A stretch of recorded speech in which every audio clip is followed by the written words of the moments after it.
Ja, hallo Leute, willkommen zurück zu einem neuen Video von mir. Heute stelle ich euch den AutoArt Lamborghini Huracan in 1:18 vor. Heute gibt es eine Premiere auf meinem Kanal, würde ich sagen. Und zwar, ich habe den ersten AutoArt Fahrzeug oder das erste AutoArt Modell in meine Sammlung gelassen.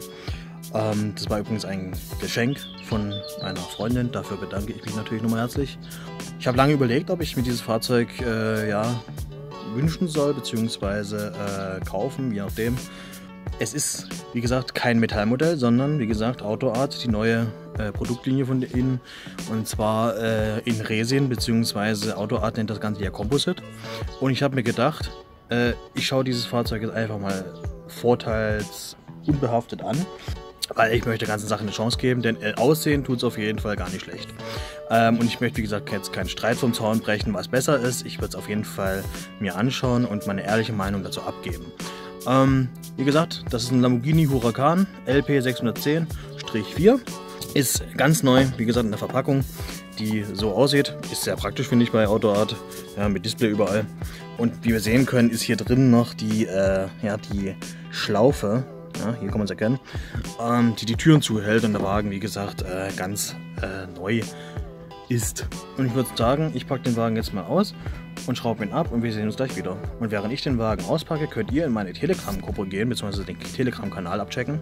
Dort gibt es auf jeden Fall immer neue Updates zu meinem Kanal. Und auch Umfragen, aber vor allem Video-Updates, weil YouTube ja offenbar nicht mehr regelmäßig die Videos ausspielt, wenn man sie hochlädt. Und das wäre sehr schade, denn es gibt einige schöne Videos bzw. Modellautos, die ich noch zu präsentieren habe. Und voilà, hier ist der Wagen aus der Packung herausgenommen und ich muss gleich eine Kritik loswerden.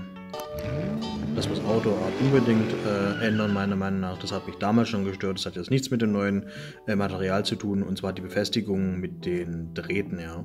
Sowohl in der Tür, ich meine, das geht noch, aber mit den Drähten unten an den Kofferraum und vorne oder beim Motorraum, das ist, finde ich, kompliziert. Ja. Da kann man ganz leicht was kaputt machen, meiner Meinung nach. Vor allem, wenn es um die Spiegel geht. Fotos blende ich ein, damit ihr wisst, was ich meine. Aber schauen wir uns erstmal die Front des Lamborghinis an.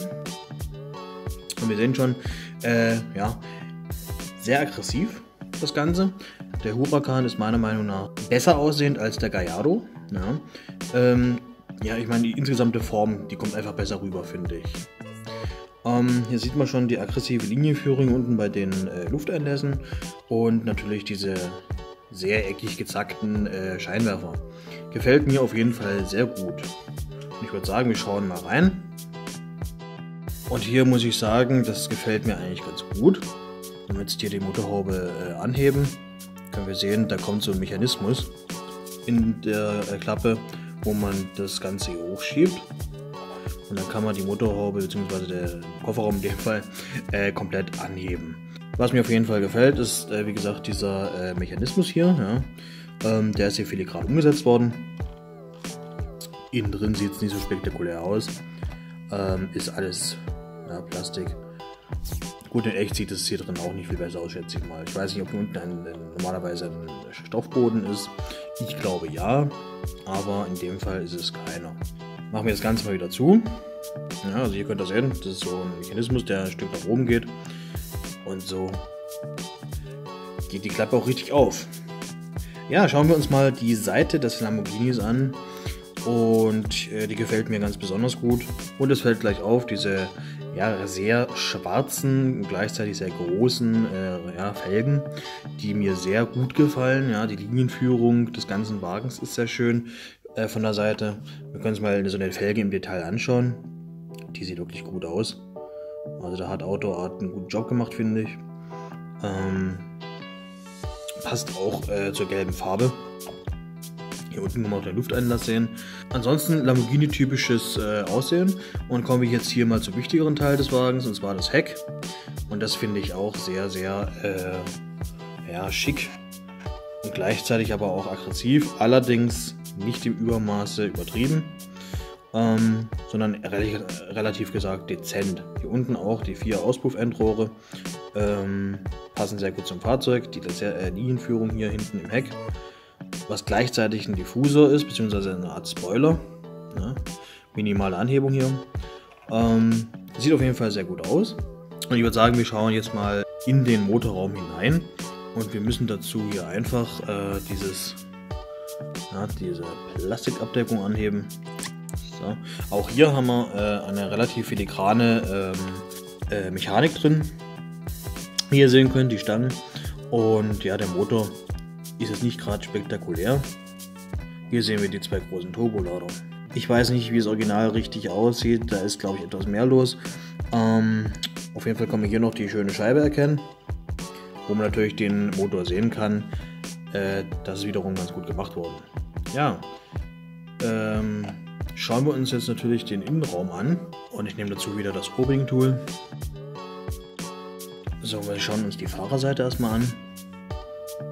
Und wir können natürlich erkennen, Lamborghini-typische Innenansicht. Gelbe Sitze und hier auch mit dem gelben Akzent belederte Armlehnen in der Tür, wie man sehen kann. In der Mitte kann man die Mittelkonsole erkennen und natürlich hier das Lenkrad mit der entsprechenden Armatur. Ja, qualitätsmäßig bzw. detailmäßig muss ich sagen, würde bestimmt noch ein bisschen mehr gehen, wie ich finde. Also irgendwo sieht es jetzt nicht ganz so detailreich aus. Wir schauen uns mal die Beifahrerseite an. Die Mittelkonsole, wie man sehen kann, ja, da sind die wichtigsten Sachen auf jeden Fall angedeutet. Das ist schon wichtig.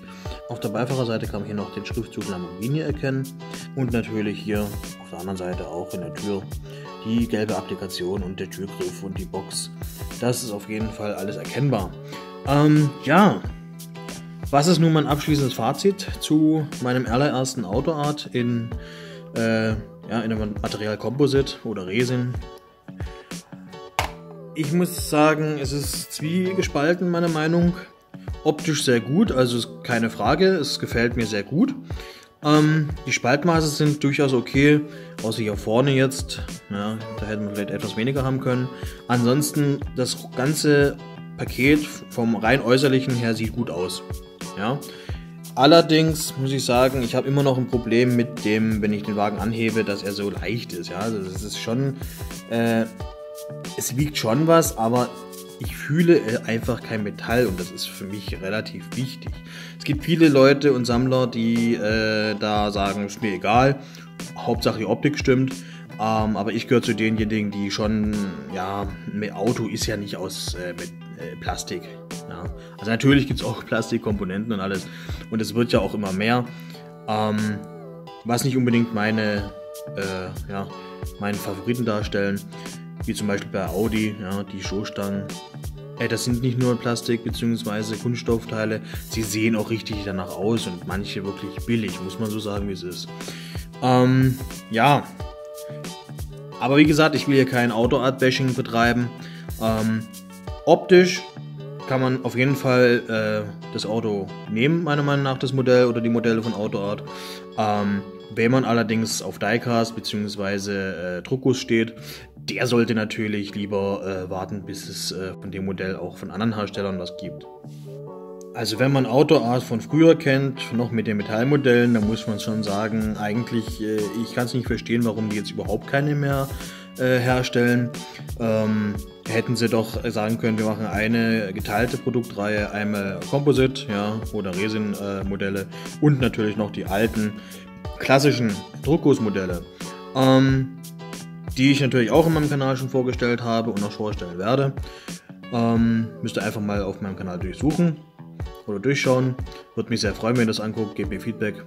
Und ja, wenn ihr jetzt nicht wisst, was Resin ist, dann schaut gerne mein Video an, Diecast vs. Resin oder Resin vs. Diecast. Da sage ich euch die Vor- und Nachteile beider Produkte bzw. Materialien. Und PS, kommt natürlich in meine Telegram-Gruppe, denn da kriegt ihr auf jeden Fall neue Benachrichtigungen zu neuen Videos und auch Umfragen. Ja, schreibt mir eure Meinung zu dem Wagen und generell zu dem Thema Composite und Resin in die Kommentare. Würde mich interessieren. Ich würde sagen, wir sehen uns bis zum nächsten Mal und macht's gut, haut rein, tschüss.